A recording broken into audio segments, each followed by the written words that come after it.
ناس كتير جدا سالتني ايه هو الفرق ما بين جلسه الديرمابين والتقشير، وامتى استخدم الجلسه دي واعملها، وامتى اعمل الجلسه دي. النهارده هقول لكم كل التفاصيل في فيديو صغير جدا كده هيعرفكم كل حاجه. لو انتوا اول مره تشوفوني، انا آلاء جمال، سكين كير اند هير ثيرابيست. يلا بينا نبدا مع بعض الفيديو. اول حاجه الديرمابين هو عباره عن قلم او جهاز كده زي ما انتوا شايفينه، بنستخدم له سنون. السنون دي بتنزل تخترق الجلد، اول طبق من طبقات الجلد، وبالتالي بتحفز الكولاجين اللي موجود في البشره عن طريق التعوير البسيط اللي احنا بنعمله اثناء الجلسه. لما الكولاجين بتاع البشره بتحفز، بتبتدي ان هي تعالج مشاكل كتيره قوي للبشره، زي المسامات الواسعه، زي ان بيكون فيها مثلا لو علامات بسيطه، يكون فيها سكارز، يكون فيها حفر.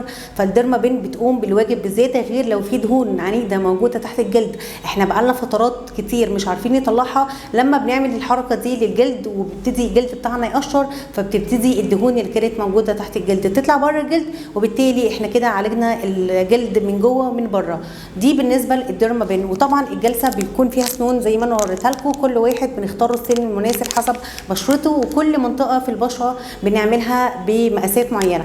اما التقشير ده بيكون حاجه سطحيه من بره الجلد. في انواع كتير قوي من التقشير البارد، الكيميائي، الاورجانيك بيل، وانواع كتيره جدا موجوده. بيعمل ايه؟ لو عندك كلف بسيط، لو عندك تصبغات، لو عندك نمش او عدم توحيد في لون بشرتك، فالتقشير بيقوم بالواجب عن طريق ان احنا بنحط ماده على بشرتك بتقعد لمده من دقيقه لدقيقتين، وبنشيلها، وبعد 3 أو 4 ايام بشرتك بتقشر. التقشير بيطلع طبقات جلد كبيره من البشره. الديرمابين بتعمل تقشير زي فروله كده، ده بياخد وقته وده بياخد وقته. الناس اللي محتاجه علاج داخلي بنقول له الديرمابين، الناس اللي محتاجه علاج خارجي بنعرفه بالتقشير. وطبعا احنا بنقرر على حسب البشره وعلى حسب الكشف، بنقول لك ايه المناسب معاكم. يا ريت لو فيديو النهارده عجبكم ما تنسوش ان انتوا تعملوا لايك وشير. وان شاء الله الفيديو الجاي هقول لكم ايه الخطوات اللي احنا لازم نتبعها بعد جلسه الديرمابين او جلسه التقشير. مع السلامه.